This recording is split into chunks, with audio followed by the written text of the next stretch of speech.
पड़ताल। और आज शुरू करते हैं उस खबर के साथ जो भारत की ताकत को और बढ़ा रही है। जी हाँ, भारत के दुश्मनों की अब खैर नहीं है, क्योंकि आज वो तारीख है जो भारत के इतिहास में नौसेना को एक साथ 3 युद्धपोत मिले हैं। बड़ा ही ऐतिहासिक दिन है।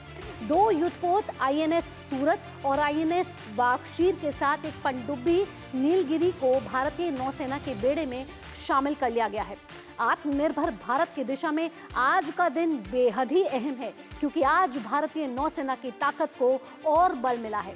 प्रधानमंत्री नरेंद्र मोदी ने देश को 3 युद्धपोत समर्पित किए हैं जो मेड इन इंडिया है, यानी कि स्वदेशी हैं। पीएम ने इस मौके पर कहा है कि 21वीं सदी की नेवी को सशक्त करने के लिए केंद्र सरकार बड़ा कदम उठा रही है।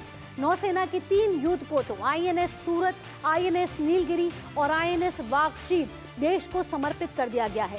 आपको बता दें कि आज देश 77वां भारतीय सेना दिवस मना रहा है और ये तीनों युद्धपोत बेहद ही शक्तिशाली हैं और बड़ी विशेषताओं के साथ लैस हैं।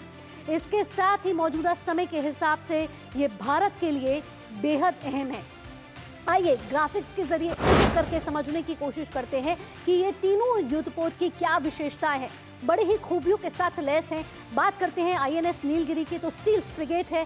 P-17A स्टील्थ फ्रिगेट परियोजना का ये पहला जहाज है।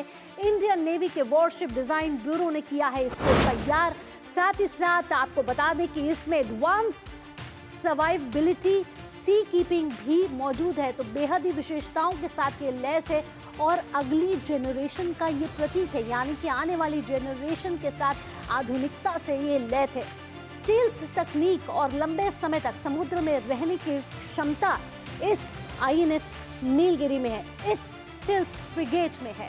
और साथ ही साथ आपको बता दें कि Chetak advance line MH-60R helicopter का ऑपरेशन अब संभव है, क्योंकि इसमें एडवांस सेंसर और वेपन सिस्टम मौजूद हैं। तो आईएनएस नीलगिरी स्टील्थ फ्रिगेट है जिसको आज भारतीय नौसेना के बेड़े में शामिल कर दिया गया। आइए बढ़ते हैं आगे और बात कर लेते हैं अब आईएनएस सूरत की, यानी कि दूसरे युद्धपोत की। और इसकी खूबियां आपको बताएं, P-15B गाइडेड मिसाइल डिस्ट्रॉयर परियोजना का ये चौथा और अंतिम जहाज है। दुनिया के सबसे बड़े विनाशकारी जहाजों में से ये एक है, यानी कि दुश्मनों की अब खैर नहीं है। इसमें 75% स्वदेशी सामग्री है, यानी कि मेड इन इंडिया है। एडवांस नेटवर्क और एडवांस वेपन सेंसर पैकेज के साथ लेस है आईएनएस सूरत। बढ़ते आगे अगले ग्राफिक का रुख कर लेते हैं और जिस की बात कर रहे हैं, अब वो बात कर रहे हैं हम आईएनएस वागशीर की। जी हाँ, ये सबमरीन युद्धपोत है जिसमें P-75 scorpion project Kalachuri class की छठी और आखिरी सबमरीन बनाने में फ्रांस की नेवी ग्रुप की ली गई है मदद। दुनिया के सबसे शांत वर्सेटाइल डीजल इलेक्ट्रिक सबमरीन में से ये एक है आईएनएस वागशीर।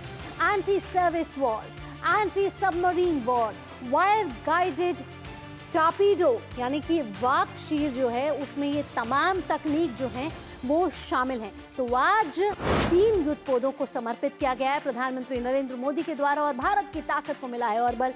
श्यामा हमारे साथ जुड़ गई है मुंबई से। आइए सीधा श्यामा का रुख करते हैं।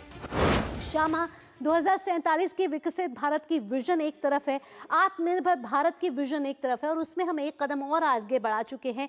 हमारी थल जल नभ सेना तीनों ही सशक्त होती हुई इस समय नजर आ रही है और आज नौसेना को मिला एक बड़ा बल।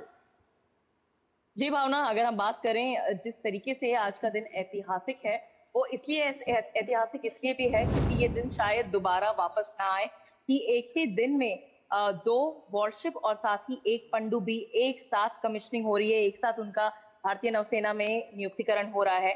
प्रधानमंत्री यहाँ पर आए हुए थे सुबह में और उन्होंने जब इनका कमिश्निंग सेरेमनी किया, उसके साथ ही उन्होंने बताया कि भारतीय नौसेना तो मजबूत हो ही रही है, इसके साथ में भारत भी मजबूत हो रहा है। साथ ही इंडियन ओशन रीजन की अगर हम बात करें तो वो स्पेसिफिकली भारत को काफी एक अहम रोल में देख रहा है। आसपास के अगर हम देशों की बात कर लें या इवन कॉन्टिनेंट की बात कर लें तो वो भारत को एक बहुत अहम रोल में देख रहा है, लीडरशिप रोल में देख रहा है। अफ्रीका की बात कर लीजिए, आसियान कंट्रीज की बात कर लीजिए, ऑस्ट्रेलिया की बात कर लीजिए, वो सब एक भारत को ट्रस्टेड पार्टनर की तरह देख रहा है। वो इसलिए क्योंकि हम अपने रिसोर्सेज, हम अपने नेवीज को स्ट्रॉन्ग कर रहे हैं। और वहीं पर अगर हम आपको दिखा सके तो ये मेरे पीछे में यहाँ पर आईएनएस नीलगिरी है, जहां पर अब इसका कमिश्निंग हो चुका है और साथ ही लोग जो हैं आप जाके अपनी तस्वीरें ले पा रहे हैं इसमें।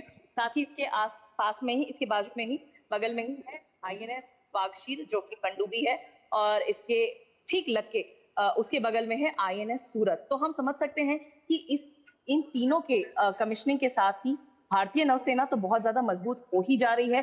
साथ ही हम बायर्स नेवी कहलाते थे पहले, अब हम मेकर्स नेवी हो गए हैं, हम बिल्डर्स नेवी हो गए हैं। यानी कि हम अपनी खुद की जो सेल्फ रिलायंस की ओर बढ़ रहे हैं, आत्मनिर्भरता की ओर बढ़ रहे हैं। उसके वजह से हम आसपास के जो देश हैं, छोटे देश हैं, उन्हें भी जो शिप्स हैं या वॉरशिप्स हैं या पनडुब्बी हैं, वो हम सप्लाई कर पा रहे हैं। टेक्नोलॉजिकल नो हाउ हमारा एडवांस हुआ है, हमारी शिप बिल्डिंग एडवांस हुई है। और वही मैं आपको बता दूं कि जो ये आईएनएस नीलगिरी है, उसमें इंडिजिनियसली बिल्ट जो कंपोनेंट होता है, जो भारत में बना हुआ कंपोनेंट होता है, जो यूज किया है, वो 75% से भी ज्यादा है। तो आप समझ सकते हैं कि कितना बड़ा प्रतिशत है ये। और साथ ही जो आईएनएस सूरत है उसमें भी 70% के ऊपर है। तो ये काफी बड़ा एक कदम है आत्मनिर्भरता की ओर बिल्कुल, पर। तो जो और भी इसके साथ उपकरण ही इसमें इस्तेमाल भारत किए मजबूत जा हुआ रहे है। हैं, आधुनिकता के साथ तो लैस है ही, लेकिन आत्मनिर्भर भारत के कदम और आगे बढ़ते हुए और सशक्त होते हुए, और जिस तरीके से प्रधानमंत्री नरेंद्र मोदी का विजन है संकल्प से समृद्धि तक, उस विजन को भारत सरकार आगे बढ़ाती हुई नजर आ रही है। और आज 77वां भारतीय सेना दिवस भी है। ऐसे मौकों पर 2 युद्धपोत और 1 सबमरीन देश को समर्पित करना अपने आप में एक ऐतिहासिक दिन है। शामा, तमाम जानकारियों के साथ आपका धन्यवाद।